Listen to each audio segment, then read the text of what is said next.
Bueno, vale.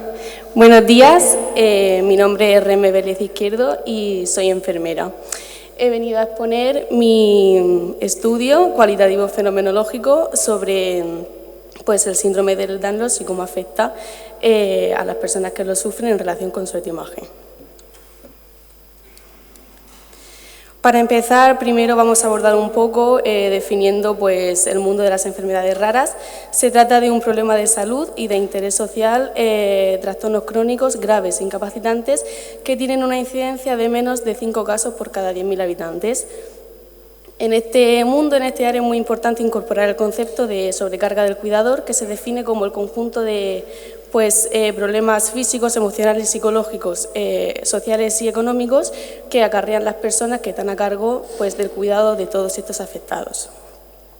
Más haciendo hincapié en lo que trata el estudio en sí, definimos el síndrome de Ehlers-Danlos. Se trata de un conjunto de trastornos del tejido conectivo que se caracterizan por extrema flexibilidad de las articulaciones, piel elástica y muy frágil y tendencia a desarrollar hematomas con facilidad. Se trata de una mutación genética que afecta a la producción de las fibras de colágeno o de otras proteínas que interactúan con el colágeno en el tejido conectivo. Se estima que la incidencia es de 1 en cada 5.000 nacimientos a nivel mundial. Sin embargo, esta incidencia varía según el área geográfica y el subtipo de SED que se desarrolla. Por ejemplo, el SED hiperlaxo y el SED clásico son los más comunes. Sin embargo, el SED vascular es el menos común, pero es el más grave. Afecta a 1 de cada 200.000 o 100.000 personas. Incluir las opiniones de las personas con enfermedades raras es esencial para mejorar el esfuerzo dirigido a la atención sanitaria de las mismas. Por eso, enfermería tiene un papel crucial en este área. Desde su función principal debe fomentar la investigación, dar voz a estas patologías, investigar, sobre todo desde el campo de la atención primaria y cuidar a todas estas personas afectadas y sobre todo también a sus allegados.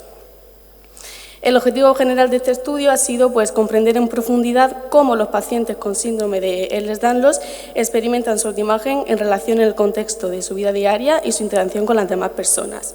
Se marcaron 4 objetivos específicos aquí descritos. El primero, explorar los factores que pueden influir en la autoimagen de los pacientes con SED, conocer la adaptación a los cambios corporales e influencia de las relaciones personales, descubrir el impacto que ellos sufren en la realización de las actividades cotidianas y su autoaceptación y, por último, explorar las opiniones, creencias y percepciones de los pacientes con SED en relación con su autoimagen.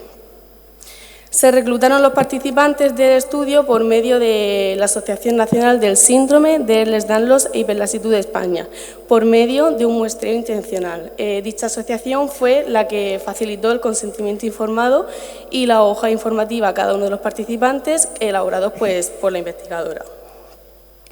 Se divulgó entre los miembros de la asociación la intención, existencia y finalidad de este estudio, empleando obviamente un estilo de conversación amigable y un ambiente agradable. Como criterios de inclusión, ser mayor de edad, estar diagnosticado de SED, hablar español y el sexo indiferente, masculino y femenino. Las entrevistas fueron grabadas en audio en español, transcritas en su totalidad y posteriormente revisadas para una correcta precisión. Y el tiempo promedio de cada una de ellas fue de 35 minutos. Se declaró la inexistencia de conflictos de intereses y de financiación para este estudio. Además, se obtuvo la evaluación favorable del Comité de Ética de Investigación Clínica de la Universidad de Murcia. Los resultados de este estudio han tenido y van a tener fines únicamente exclusivos y todo lo relacionado con la obtención de datos personales se ha hecho según lo dispuesto en la Ley Orgánica 3/2018 del 5 de diciembre de protección de datos personales y garantía de los derechos digitales. Participaron en total 16 personas, 15 mujeres y un hombre, y la edad media fue de 42,2 años. El 81% de estas personas desarrollaba actividades en el sector servicio y de este porcentaje, un 61% estaba en situación de baja o incapacidad laboral y el porcentaje restante, el 19%, no desarrollaba ningún tipo de actividad. El análisis clave de los temas identificó 5 temas interrelacionados y 4 subtemas, 2 en el tema 2 y otros 2 en el tema 4. El primer tema que se obtuvo fue el impacto negativo de las enfermedades sobre su autoimagen. El segundo, la influencia desfavorable en las relaciones sociales. Tercero, la evolución adversa de la salud. Cuarto, los desafíos emocionales y psicológicos. Y quinto y último, las estrategias de afrontamiento y recursos significativos. A continuación voy a citar textualmente algunas de las frases que los entrevistados pues, han dejado caer en cada una de las entrevistas.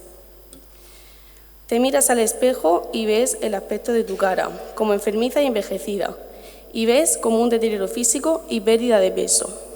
Yo me fijo en cómo me miran a veces, como con lástima y desagrado a la vez.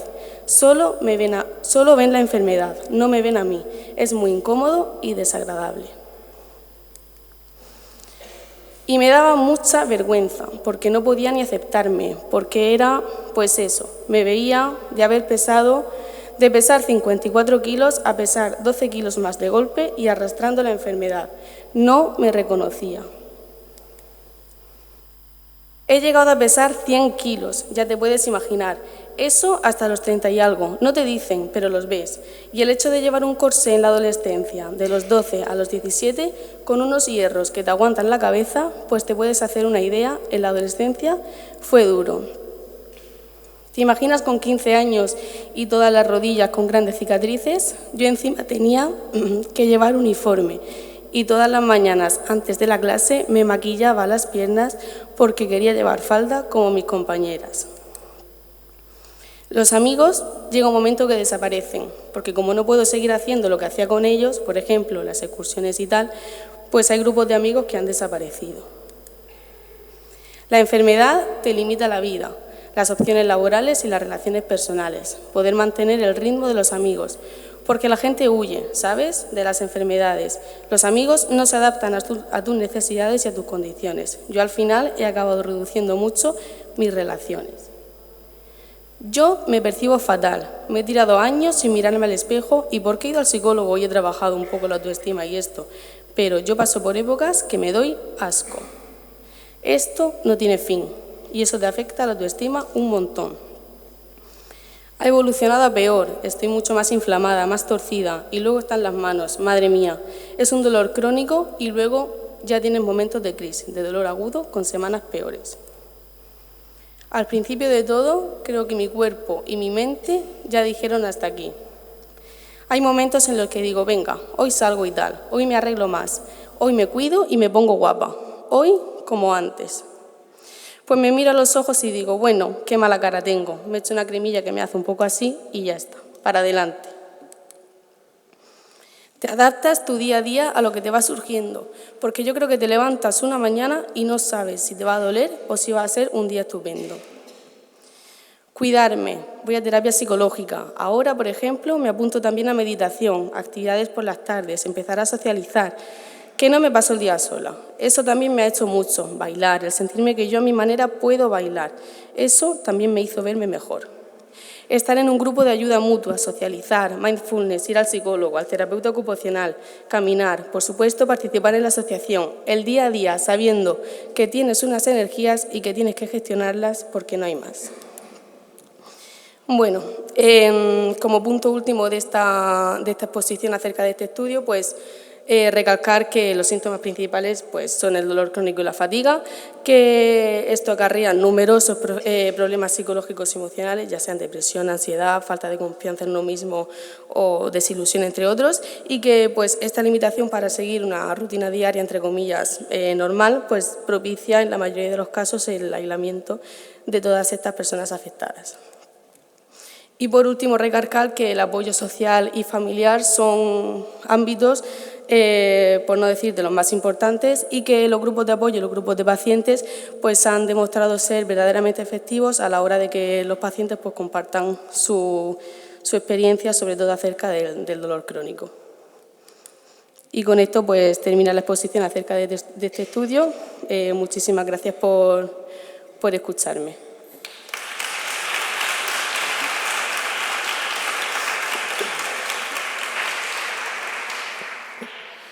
Muy bien, Remedios. Enhorabuena por tu trabajo.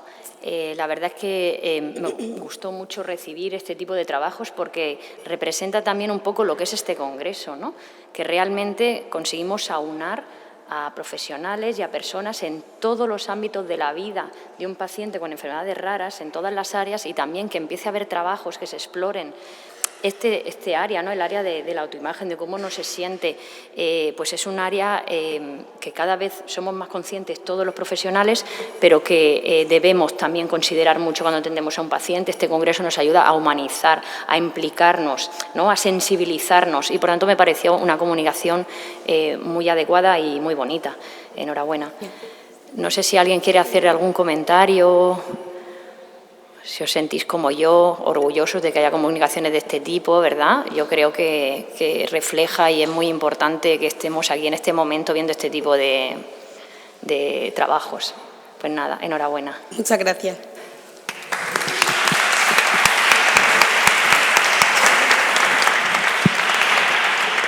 Pues la siguiente comunicación se titula Rendimiento de pruebas genéticas en pacientes remitidos por hipercrecimiento.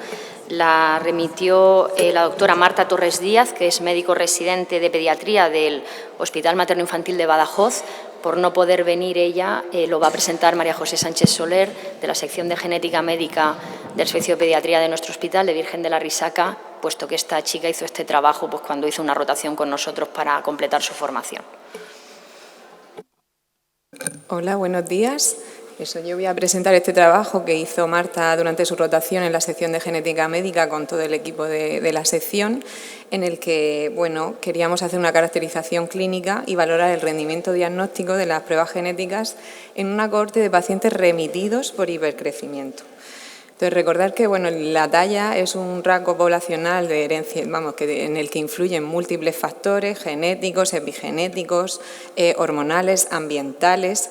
Pero en los casos en los que vemos hipercrecimiento, que se define como una talla por encima del percentil 95 o más 2 desviaciones estándar, o cuando hay hipocrecimiento, tenemos que plantearnos si alguno de estos factores, en concreto los genéticos, tiene más peso y hay algún factor genético implicado que condicione que hay un problema y que está condicionando ese hipercrecimiento y otras posibles anomalías asociadas. ¿Por qué tenemos que plantearnos esto? Porque hay un grupo de enfermedades genéticas que son los síndromes de sobrecrecimiento, en los que esto es una característica frecuente y además muchos de esos síndromes asocian un riesgo aumentado de desarrollo tumoral. Por tanto, sobre todo en la infancia. Por tanto, un diagnóstico precoz de estos pacientes, una identificación temprana de estos pacientes puede permitirnos en algunos casos hacer cribado para detectar si hay ese riesgo aumentado de desarrollo tumoral, pues detectar de forma precoz ese tumor y hacer un tratamiento adecuado y mejorar mucho la situación de los pacientes. Entonces, es fundamental por ello pues, alcanzar el diagnóstico en estos casos. La sensación que teníamos en la sección de genética médica era que muchos de los pacientes que remitían por hipercrecimiento quizás las tasas diagnósticas eran bajas, o sea que se alcanzaba un diagnóstico en pocos casos y queríamos pues objetivarlo y revisar todos estos pacientes. Entonces lo que queríamos era ver clínicamente cómo eran estos pacientes y ver las tasas diagnósticas en el conjunto de esta cohorte, pero también verlo por diferentes grupos. Si los pacientes presentaban hipercrecimiento asociado a autismo, si presentaban hipercrecimiento asociado a discapacidad intelectual o si era el hipercrecimiento iba asociado a malformaciones mayores y menores. Para ello, pues hicimos un estudio descriptivo retrospectivo, una revisión de las historias clínicas de todos los pacientes remitidos en los últimos 4 años por hipercrecimiento, ¿vale? Remitidos, ese era el motivo de consulta cuando eran remitidos a la genética médica, y determinar pues las tasas diagnósticas en estos 3 grupos. Durante este periodo fueron remitidos 57 pacientes. De ellos, el 65% eran varones y la edad media era de 6 años y medio. Del total de estos pacientes, el 60% asociaba discapacidad o retraso global del desarrollo, en torno al 40% tenían autismo y ya era el porcentaje menor que asociaban malformaciones mayores, cardiopatía u otras anomalías, un 3,5%. Y otras, dentro de las anomalías menores que presentaban esta cohorte, pues había un porcentaje importante que también tenía macrocefalia, aparte de una talla alta, también hemipertrofia, que es algo también que a veces vemos en pacientes con síndromes de sobrecrecimiento, en algunos concretos, y malformaciones vasculares o cutáneas, que también es algo que vigilamos en los pacientes con hipercrecimiento. Y más del 70% del conjunto de pacientes valorados también tenía rasgos particulares o dimórficos, anomalías craneofaciales, pero poco específicas, no sugestivas de síndromes concretos. En cuanto a las pruebas genéticas solicitadas, en la totalidad de los pacientes se solicitó estudio cromosómico a raíz CGH para detectar desequilibrios cromosómicos. También se estudiaron defectos de metilación en el 60% de los casos. ¿Por qué? Ayer hubo una charla preciosa sobre los defectos de impronta, los síndromes producidos por defectos de impronta y por defectos de metilación. Y ahí se explicaron que hay múltiples mecanismos que pueden producir estos síndromes y los defectos de impronta, si no lo pedimos específicamente, no lo detectamos, ¿vale? Entonces, también con otras pruebas que usamos habitualmente, eso no lo podemos detectar. Entonces, como en hipercrecimiento, uno de los mecanismos que puede estar alterado es la metilación, pues se pidió, también en el 60% de los casos. El 60% tenían discapacidad intelectual, también se solicitó estudio de X frágil en torno a ese porcentaje, y exoma clínico, la lectura de todo el ADN codificante conocida de hoy asociada a patología en el 90% de los casos. Bueno, la tasa diagnóstica que conseguimos en conjunto era del 12%, un poquito más baja de lo que obtenemos con el exoma clínico y todo este conjunto de pruebas con otras indicaciones. Los diagnósticos que se alcanzaron los podemos ver aquí en la tabla, son 6 entidades diferentes, pero si veis, realmente ninguna de ellas es un síndrome de sobrecrecimiento que está incluido en ese grupo de trastornos. La mayoría son síndromes de discapacidad intelectual sindrómica. Hay también un caso de fibromatosis gingival por variantes en el gen RES, que realmente digamos que casi eso podría ser como un hallazgo, porque eso explica la hiperplasia de las encías que también tenía el paciente, pero no la discapacidad del hipercrecimiento y otras anomalías que tenía el desarrollo, aunque es cierto que tenemos 2 pacientes más en Murcia con variantes en este gen que también tienen anomalías del desarrollo, o sea que no se puede descartar que en un futuro sepamos que, se descubra que este gen puede dar más problemas de salud, aparte de la hiperplasia gingival. Y luego, pues un trastorno también asociado que no llevaban discapacidad, un síndrome de aracnodactilia contractural congénita, en el que sí que puede haber talla alta, pero tampoco es muy habitual, y tienen aracnodactilia y otros problemas médicos.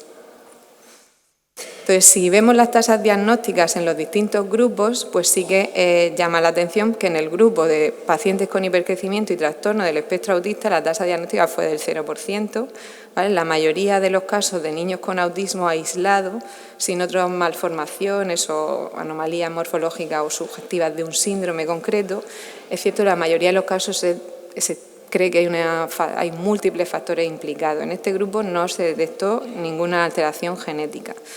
En el grupo de discapacidad intelectual con hipercrecimiento o retraso global del desarrollo, las tasas diagnósticas fueron más altas, el 17%, que un poco era esperable, y en el grupo de malformaciones mayores y menores del 4,5%. ¿Vale? Dentro de los 7 casos, decir que el 90% tenían discapacidad intelectual, o sea que eso ha añadido a que las tasas diagnósticas eran superiores en el grupo de hipercrecimiento y discapacidad intelectual, pues también nos da una idea de que ese es, digamos, el factor que hay que tener más en cuenta a la hora de sospechar un factor genético en estos niños. Entonces, bueno, con estos resultados como conclusiones, en nuestro estudio hemos hecho una descripción clínica de los pacientes remitidos por hipercrecimiento y la tasa diagnóstica ha sido del 12%. En todos los casos el diagnóstico se estableció gracias al uso del exoma clínico. No hubo ningún caso diagnosticado en el grupo de hipercrecimiento IDEA y el 90% de los pacientes presentaba discapacidad diagnosticados, presentaba también retraso global del desarrollo o discapacidad intelectual. Y el hipercrecimiento llama la atención que no era un signo característico de los síndromes identificados, ¿vale? Nuestros resultados pues apoyan que el hipercrecimiento asociado a TEA y anomalías morfológicas no específicas o subjetivas de un trastorno específicos, pues son poco sugestivos de que haya una enfermedad monogénica y, por tanto, recomendaríamos, después de hacer esta revisión de casi 60 casos, limitar el uso del exoma a casos en los que hay discapacidad o retraso global del desarrollo añadido a este hipercrecimiento. Y gracias por su atención.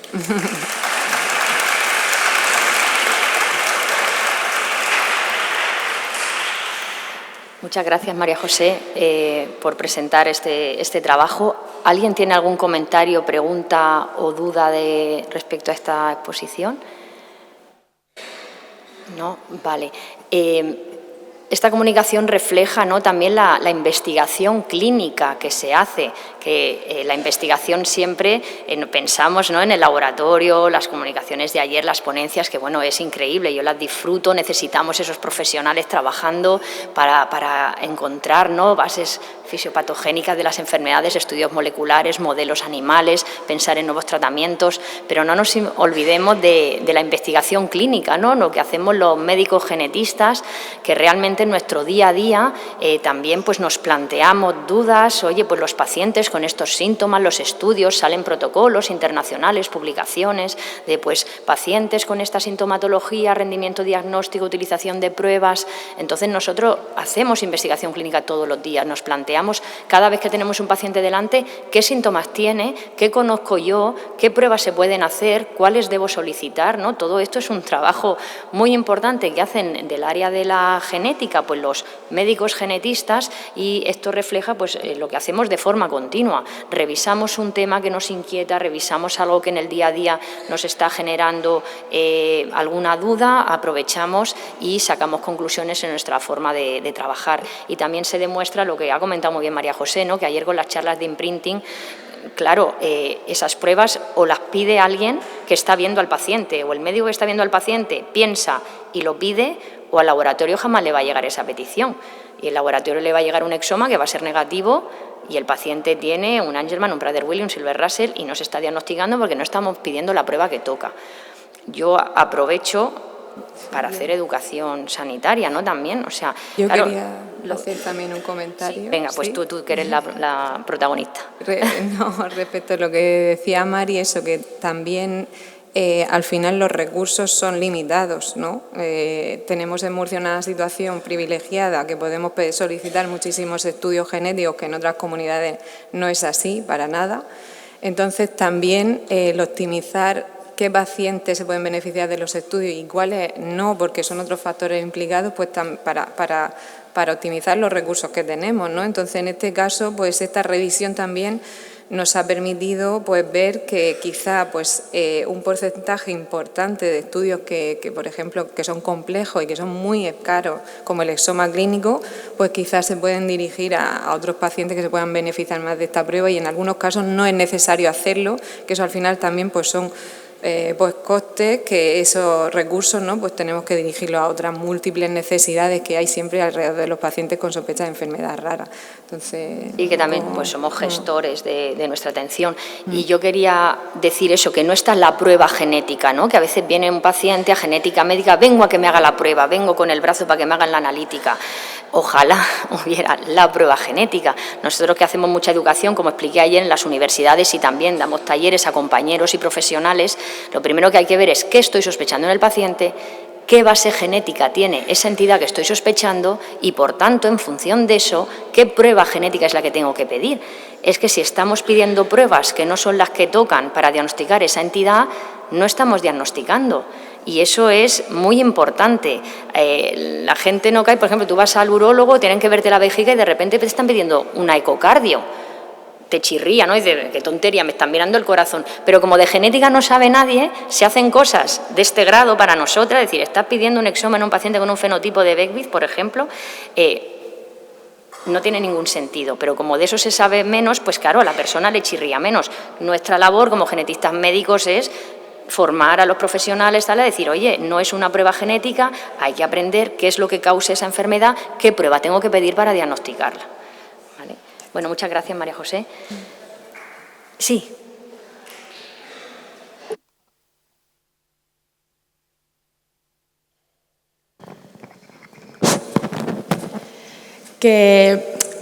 Bueno, mi nombre es Gladys y una de las cosas que a mí más me cuesta a veces que la población también entienda dentro de cuando nos comunicamos con ellos es esta parte que tú acabas de decir, lo de la prueba genética. No existe una única prueba genética. Dependiendo de cada paciente, de cada fenotipo y de cada sintomatología que tenga, pues tendremos que, porque parece como que todo el mundo escucha exoma y es el exoma para todo el mundo, y el exoma no es la prueba adecuada para todo el mundo. Pero sí que es cierto que una de las grandes dificultades que tenemos es que la genética no está considerada una especialidad. Entonces, en la cabeza de ningún profesional sanitario cabe que un traumatólogo vaya a mandar pruebas cardiológicas o se vaya a poner en el puesto de un cardiólogo. El traumatólogo hará lo suyo y el cardiólogo hará lo suyo. Pero el problema es que en genética todo el mundo opina. Y es que es algo que me molesta muchísimo. Entonces, como todo el mundo opina, todo el mundo quiere mandar a hacer pruebas y todo el mundo quiere tener la razón. Y para eso hay personas que, aunque no exista una especialidad a día de hoy todavía en España, hay profesionales que sí se han formado para ello y que son las personas capacitadas para valorar a esos pacientes y decidir qué prueba es la que necesitan. No puedo estar más de acuerdo contigo. Si quieres, de vuelta hoy te pasas por el ministerio. Estás reflejando nuestro día a día, ¿no? Realmente, pues nosotros sí somos profesionales que nos hemos formado en eso. Nos conocemos todos a nivel nacional, internacional, estamos acreditados con el certificado europeo. Si bien es eso, la falta de especialidad hace pues que cada uno haga lo que pueda. En Murcia, pues es verdad que gracias al esfuerzo de toda la vida, ¿no?, de la doctora Guillén, que empezó con la genética y hace muchos años, tenemos la suerte de tener una situación bastante privilegiada en todo esto. Cuando salga la especialidad de genética, que espero que ocurra porque nunca hemos estado en mejor momento, aunque las cosas políticas de esta semana me están preocupando un poco, pero esperemos que no intercedan, es que es esta necesidad que tú dices. O sea, tienen que acreditarnos para que los otros compañeros sepan dónde han de mandar al paciente. También hay que entenderlo. Como la siguiente ponente no está, por eso me estoy tomando estas licencias, ¿vale? Pero ahora os lo explico. Pero, claro, realmente es lo que nosotros nos encontramos. Los profesionales tienen que saber a quién pueden mandar al paciente o también tener esa referencia, ¿no? Porque muchos compañeros es que no saben que existimos, no saben dónde estamos, no saben lo que hacemos, ¿no? Llevamos muchos años divulgando, pero parece mentira el no llegar a eso. Y hasta que no se reconozca la especialidad y sepan las profesionales o otro personal dónde han de remitir al paciente para que sea valorado por uno. Y es lo que decía, que hay que entender que a veces decimos, es que el médico, claro, es que un médico traumatólogo que se está viendo esa mañana a 60 pacientes en una mañana, también hay que entender las cosas, pues ve un paciente con la sospecha de enfermedad rara. No es que no tenga interés. A ver, yo tampoco puedo hablar por todos, yo hablo de una forma general. Hay que entender que esa persona, por cómo está montada la sanidad, tiene que resolver algo rápido de dime dónde lo mando. Y ya estaremos nosotros detrás, pero en todos sitios eso no es así. Y entonces muchas veces es eso de, es que el profesional no conoce, me encuentro la barrera, me encuentro el problema. Es real, es así. Y eso, gracias a Dios, estamos trabajando en que cambie, pidiendo la especialidad, formando profesionales, pero por eso tiene que haber alguien que sí tenga ese tiempo para dedicar esa atención, y de ahí la necesidad de la especialidad. Voy a acabar aquí porque esto podríamos estar hablando horas, pero gracias por tu comentario porque de verdad es algo muy necesario y esperamos que se pueda resolver próximamente. Bueno, gracias, María José.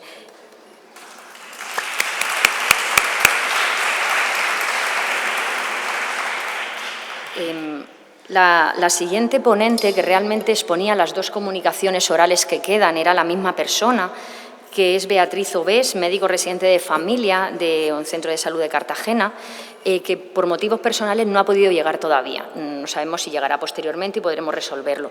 Pero yo aprovecho lo que yo quería comentar de estas dos comunicaciones. Ella es residente de familia de primaria y ha traído muchas comunicaciones de cosas de enfermedades genéticas, cosa que también pues ayer hablé con ella, ¿no? Y le dije, y ella me dijo esto, ¿no? Es que, claro, desde primaria es una puerta de entrada, una chica muy sensibilizada, cosa que nos encantó ver, y también nos buscaba ayuda, ¿no? Claro, es que yo necesito, pues ya hemos quedado, que iremos allá a Cartagena a dar una charla, pero también le expliqué que está el PANA, ¿no? Aquí en la región, el programa de atención al niño y al adolescente, que se ha renovado ahora este año como la nueva edición de este programa para todos los médicos de adultos y pediatras de atención primaria, donde hay un capítulo de genética que hemos elaborado desde la sección poniendo pues, los datos de alarma, diagnóstico precoz de cualquier niño o adulto con enfermedad rara, síntomas, criterios de derivación, vías de derivación, todo esto lo estamos trabajando.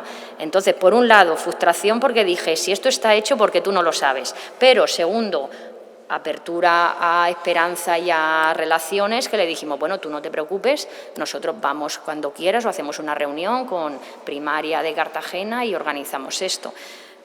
Así que aprovecho porque está muy bien, ¿no?, que médicos de primaria hayan traído, esta muchacha ha traído hasta 6 comunicaciones de pacientes que ella ve en su trabajo diario en primaria de enfermedades raras y la importancia que los profesionales de primaria colaboremos, sea parte de este grupo multidisciplinar que tenemos, ¿vale? Y como aquí no desaprovechamos nada, vamos a aprovechar para poner el vídeo de una comunicación de ayer que no se pudo poner, de la Mesa de Avances para el Diagnóstico, que es una comunicación que era la de exoma urgente en el niño críticamente enfermo, que es un vídeo que nos manda el doctor Miguel del Campo Casanellas, que eres compañero nuestro, médico genetista, que está ahora en el Randi Children's Hospital de San Diego. Así que vamos a aprovechar este hueco para poder proyectar su vídeo.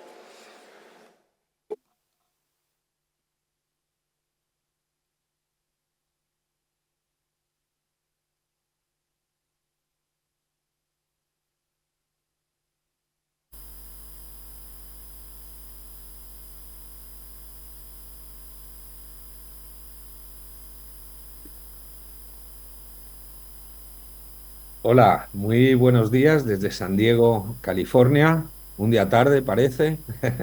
Espero que les pueda hablar hoy de cómo hemos utilizado la medicina genómica para la secuenciación del genoma completo para aproximarnos a una medicina neonatal de precisión con mejores resultados.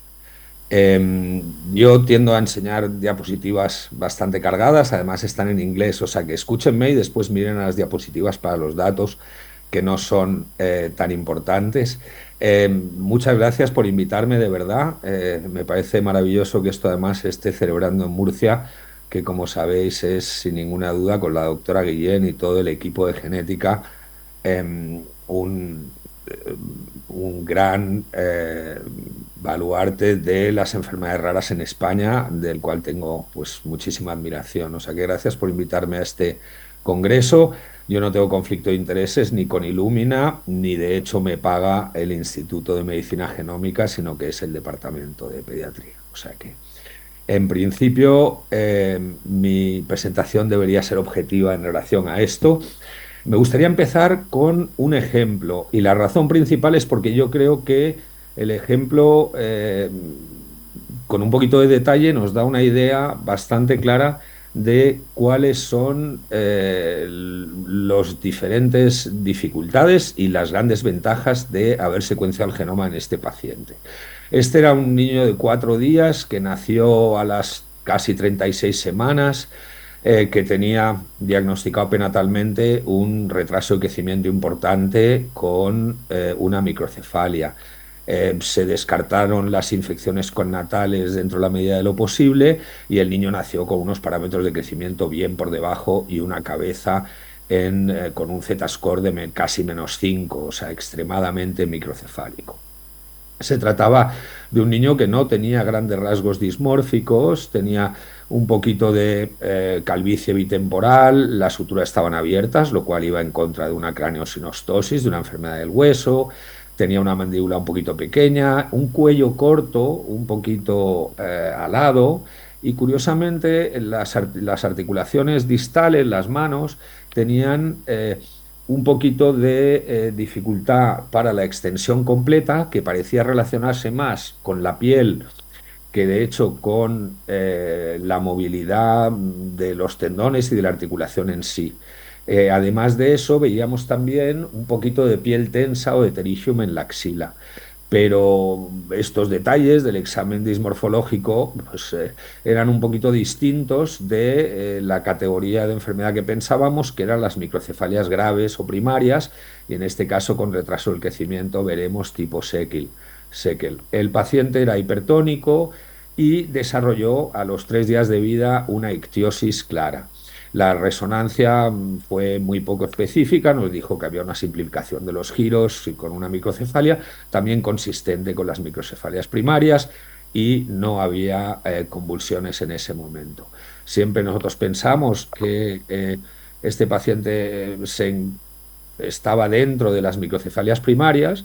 La presencia de contracturas, que evidentemente se puede relacionar con la alteración del córtex motor prenatalmente, no es lo habitual en el síndrome de Seckel, y por lo tanto podía tratarse de otros síndromes como los que veis aquí, Marden-Walker, Cockayne, etc.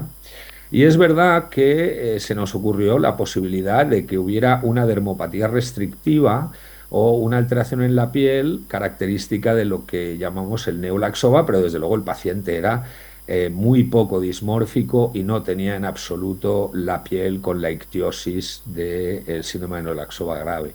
Se hizo la secuenciación rápida del genoma.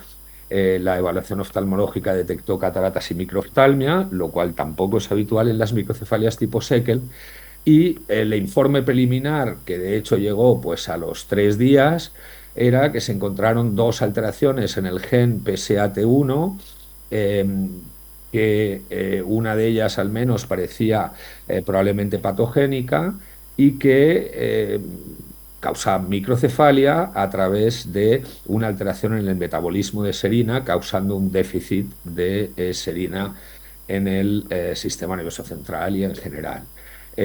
Una de las mutaciones había sido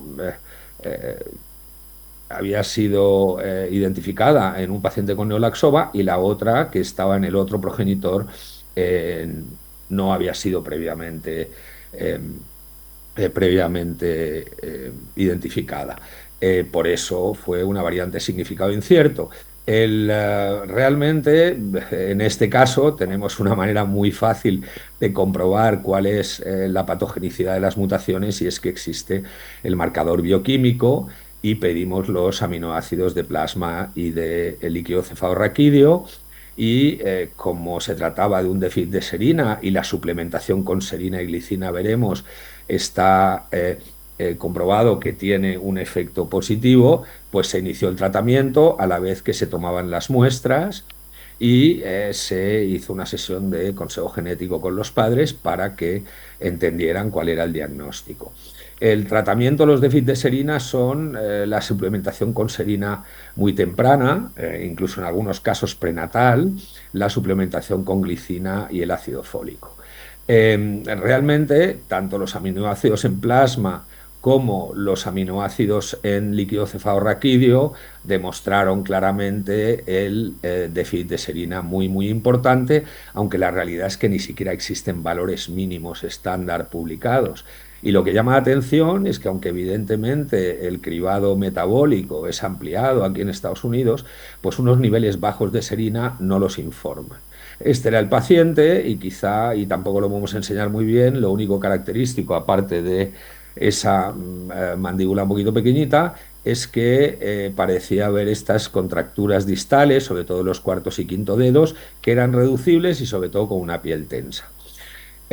Simplemente para explicaros, los déficits de serina son enfermedades variables, hay especialistas en España importantes de estas patologías, y algunos son muy obvios, como el síndrome de neolaxova, que causa un cuadro dismórfico muy claro, pero luego el déficit infantil grave, que causa retraso del neurodesarrollo muy importante, microcefalia grave, alteración de crecimiento y epilepsia muchas veces refractaria, y con mucha frecuencia conduce a la muerte en el primer año. Y este es la categoría en la que claramente nos encontramos en este caso, y no es un síndrome reconocible. No se sabe cuál es la prevalencia, pero este de hecho es como el tercer caso de déficit de PSAT1.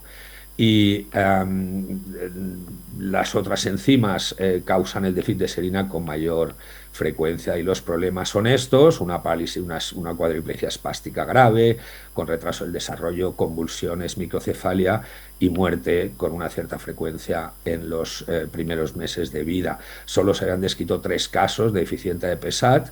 Y curiosamente, lo que sí se sabe es que en un segundo hermano de un niño afectado se inició el tratamiento inmediatamente después de nacer, y se vio que el neurodesarrollo se normalizaba en este caso, ¿no? En nuestro caso es un déficit más severo y veremos que aunque pueda tener un efecto positivo, pues no lo tiene completamente. Vemos que efectivamente la cabeza siguió creciendo, una cabeza tan pequeñita probablemente tiene un potencial de crecimiento muy, muy bajo y sin tratamiento, con el déficit de serina continuado, se hubiera estabilizado y no hubiera crecido.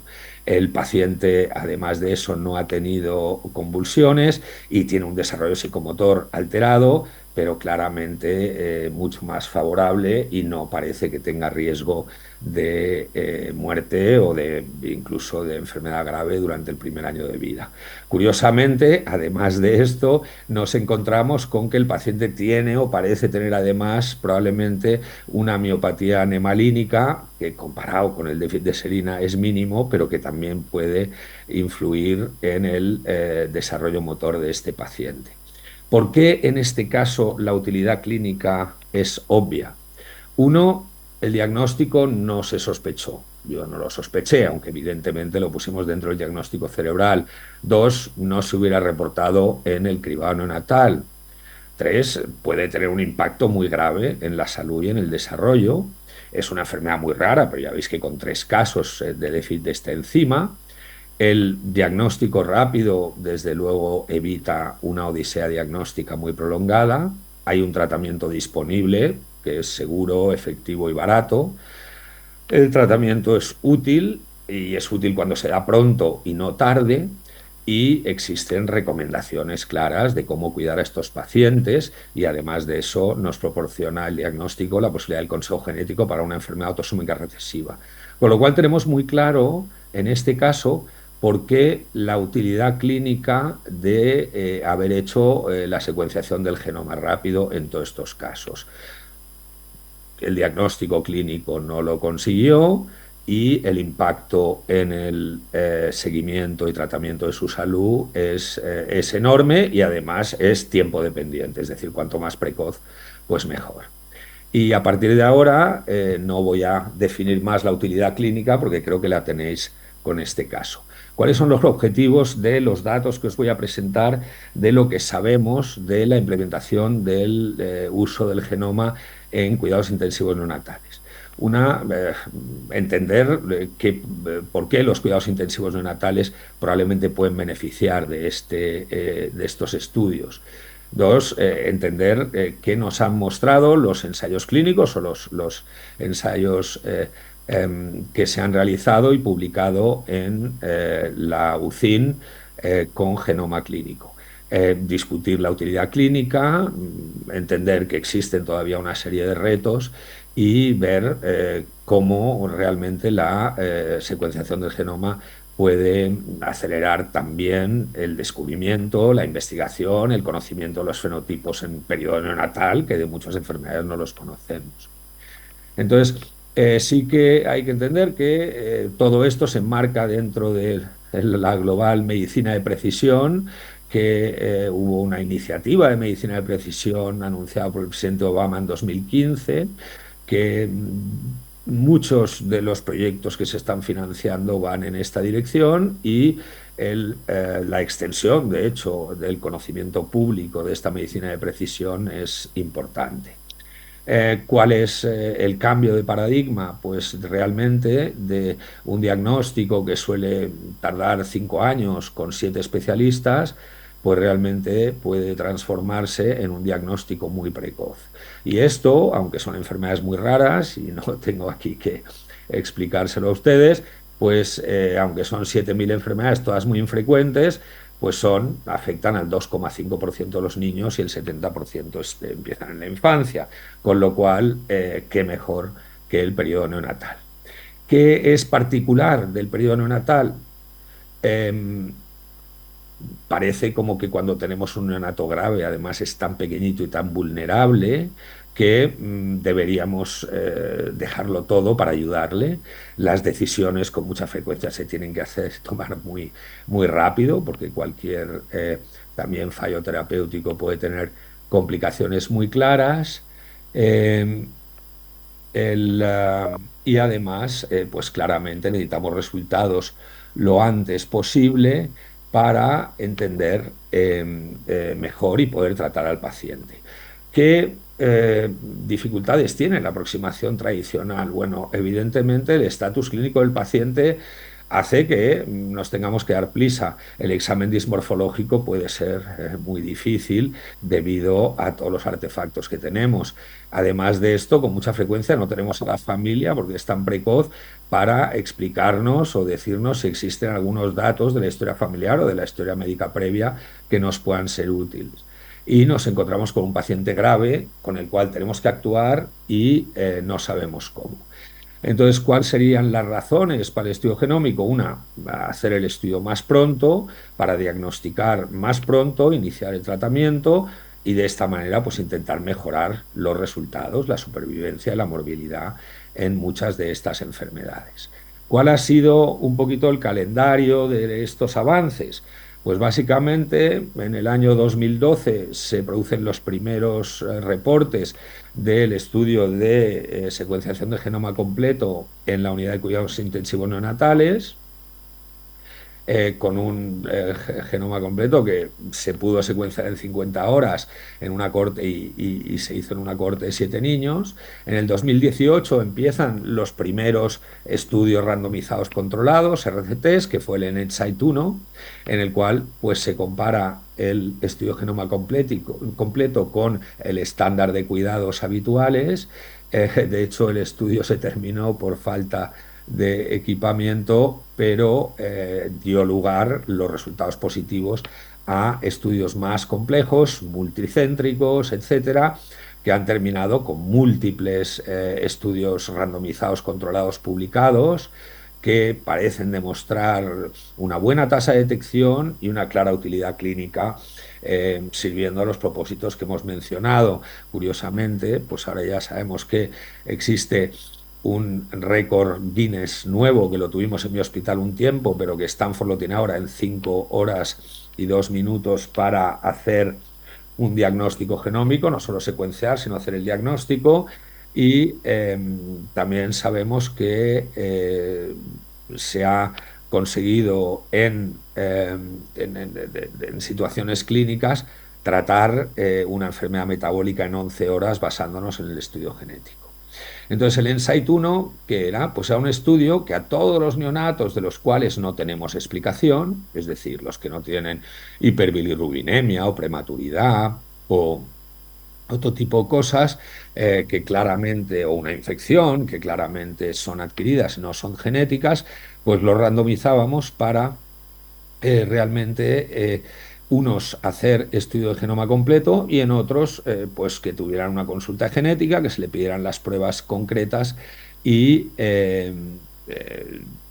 ver a ver cuál era el impacto en estos dos brazos. Y lo que se vio claramente es que con el testing, o sea, con las pruebas estándar, se alcanza un menor porcentaje de diagnósticos, de menos del 30%, cosa que con el estudio de genoma completo se alcanza el 40%, pero además de eso mucho más pronto. Es decir, el diagnóstico se alcanza mucho más pronto en los días de vida del paciente y veremos que esto se ha demostrado que tiene ventajas. A partir del estudio del NSIGHT-1, que como decimos fue en pocos pacientes, dio lugar a estudios multicéntricos como el NICU-SEQ, el Gemini o el Baby Bear, y un estudio que también realizamos en nuestro hospital, en el NSIGHT-2. Y en total, las evidencias de todos estos casos publicados son 1.145 niños, en los cuales se hizo genoma completo como estudio de primera línea. Cada estudio es distinto y está financiado de manera distinta, pero los estudios se pueden agrupar. Entonces, en el NICU-SEQ, quizá la respuesta que nos da el NICU-SEQ es que efectivamente la tasa de diagnóstico es muy diferente en los diferentes grupos. Es muy alta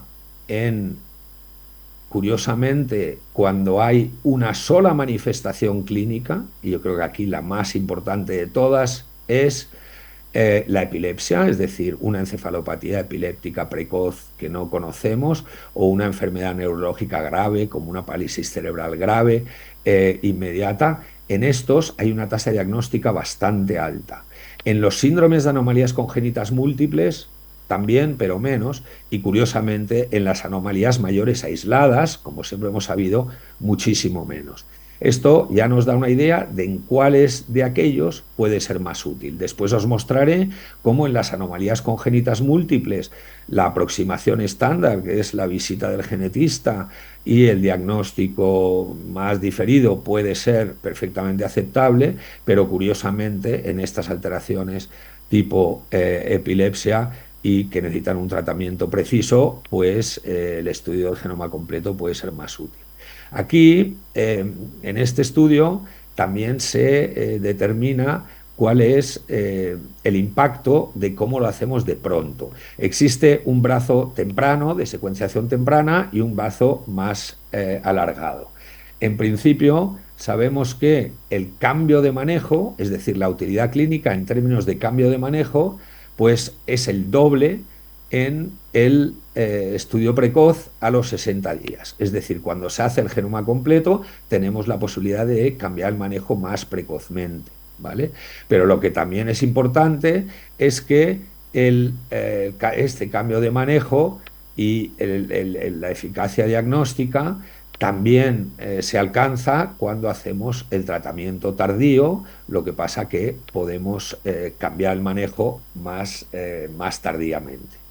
¿Okay? Con lo cual, la secuenciación de genoma parecía útil en ambos casos, pero probablemente la precocidad de la realización del genoma parecía más útil. El estudio Gemini era un estudio que comparaba 400 niños hospitalizados en los cuales se sospechaba una enfermedad genética, pues una secuenciación de genoma completo con un panel para recién nacidos de 1.722 genes accionables que se presentaban en el primer año de vida, y curiosamente aquí los resultados fueron incontestables. Vimos que de 113 niños, 51 tuvieron un hallazgo genómico completo y 14 una variante significado incierto, con lo cual 45% de posibles diagnósticos. Y entre los 51 casos en los que teníamos un diagnóstico primario, resulta que 34 eran discordantes con el panel, o porque eran una variante número de copia, una aneuploidía, variantes estructurales o anomalías del DNA mitocondrial que el panel no estudiaba. Por lo tanto, sí que parecía que la prueba de genoma completo es superior a un panel dirigido, aunque sea con muchos genes. Finalmente, el estudio de Insight es quizá el que nos da más detalle o los diagnósticos, digamos, las cifras más categóricas del impacto de esto, ¿no? En estos, en los que estaban más graves, se hizo ultra rápido, que era realmente en las primeras 96 horas y un diagnóstico en 3 días, es decir, un informe en 3 días. Y sabemos que de los que tuvieron ultra rápido, el 46% recibieron el diagnóstico, es decir, que sabíamos identificar los pacientes que eran graves o que eran más probablemente iban a tener un diagnóstico para secuenciarlo rápido.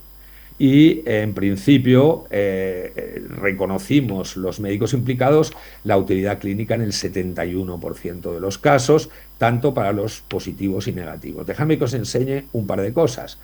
Una es que claramente el azul era muy útil el diagnóstico para el cambio de manejo clínico y el rojo era bastante útil. Bien, pues cuando el diagnóstico se hacía antes de 7 días, esta era la distribución, y vemos que cuanto más tarde se hace el diagnóstico, menos posibilidades tiene de ser muy útil o útil. Quizá porque ya sabemos cuál es la situación del paciente y quizá también hay cuadros irreversibles. Esto era la distribución de los pacientes, pero dejadme que os enseñe esto. Una cosa en nuestra descarga, es decir, ¿quién debe pedir el estudio de genoma completo? Pues bien, no lo sabemos, pero sí sabemos que de los pacientes que no tuvieron consulta de genética previa, pues el porcentaje de positivos fue menos del 25%. De los pacientes que tuvieron consulta genética previa, fue del 50%. Es decir, que evidentemente el uso de la prueba parece más eficaz en manos de los genetistas. Curiosamente, esto también tiene que ver con las alteraciones del manejo. Es decir, cuando no había consulta genética, el cambio del manejo era del 66%, cuando había una consulta genética, perdona, era del 66%, y no había cambio en el 25%. Mientras que cuando no había una consulta genética previa, el diagnóstico es mucho menor, lo hemos visto antes, es del 13,2%, pero además de eso el cambio de manejo sigue siendo, sin embargo, elevado. Es decir, que lo que sí sabemos es que el cambio de manejo puede ser útil, pida quien pida el estudio de genoma. Sin embargo, efectivamente, encontramos muchos más estudios negativos en el caso en el que no hay una consulta genética previa. Finalmente, el proyecto Baby Bear es cuando esto se aplica en múltiples centros y pagado por el Medicaid, que es el programa de salud estatal. Es decir, ya en múltiples centros se está pagando la secuenciación del genoma completo, y esto es lo que nos da la evidencia del tema económico. Es decir, parece que el ahorro es mayor cuanto más precoz es el resultado. Y probablemente en términos de días de hospitalización y de uso de terapias que no van a ser eficaces o no van a ser dirigidas. Y luego, segundo, pues en comparación con los costes de secuenciación, que son muy importantes, existen ahorros para la familia, para el sistema de salud y sobre todo de la primera hospitalización, que dan lugar a, en este conjunto de pacientes, pues de 3,6 millones de dólares de ahorro. Esta era la serie de los pacientes. Ahora hay 31 estudios clínicos. Se identifica un diagnóstico en el 37% globalmente, y en el 30% hay cambios en el manejo y en el 18% cambios en el resultado terapéutico, lo cual evidentemente pues es importante. La magnitud del impacto es importante y lo hemos visto en nuestro ejemplo, y desde luego tenemos que seguir estudiando para qué fenotipos, en qué circunstancias clínicas esto se debe utilizar mejor. ¿Por qué la secuenciación plantea algunos retos? Desde luego, pues podemos encontrar todo tipo de variantes. En muchos casos hay diagnósticos duales, en nuestra experiencia más del 2 y el 4% en algunos casos, y esto, claro, cambia nuestro concepto de la enfermedad. Y finalmente, lo que sí es importante es que, evidentemente, no influye que el paciente, que el clínico haya pensado o no en el posible diagnóstico, sino que nos lo da la prueba, ¿no? Entonces sabemos que ya en múltiples estados hay criterios para pagar para el estudio de genoma completo, y evidentemente cualquier hospital que se lo plantee pues tiene que, por una serie de infraestructuras como son el consentimiento informado, el permitir el acceso a profesionales genéticos para el consejo genético y posiblemente para indicación de la prueba, explicarla y analizar la complejidad de los estudios genómicos.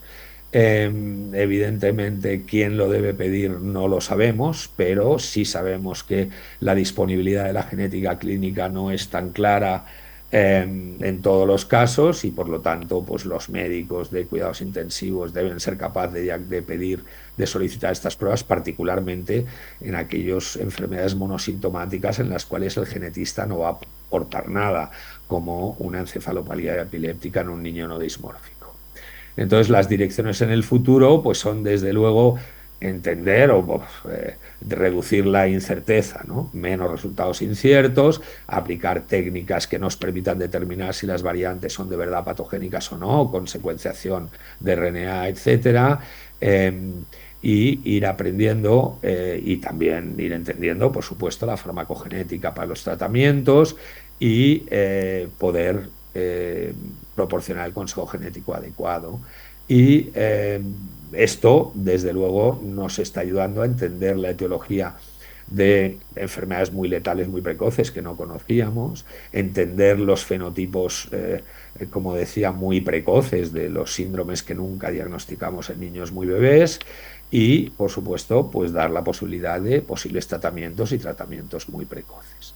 Entonces, bueno, pues muchísimas gracias a vosotros, a todas las familias, al Instituto Genómico, a todos mis compañeros genetistas de aquí y espero haberos transmitido que a estas alturas hay evidencia de que la secuenciación del genoma completo es útil en determinados casos, de hecho bastantes, de cuidados intensivos neonatales en los que el paciente no tiene un diagnóstico claro. Permite alcanzar un diagnóstico precoz, permite dar tratamientos más precoces, mejorar el resultado de salud, ahorrar dinero y proporcionar asesoramiento genético precoz también para el futuro de la familia. Muchísimas gracias a todos. Gracias.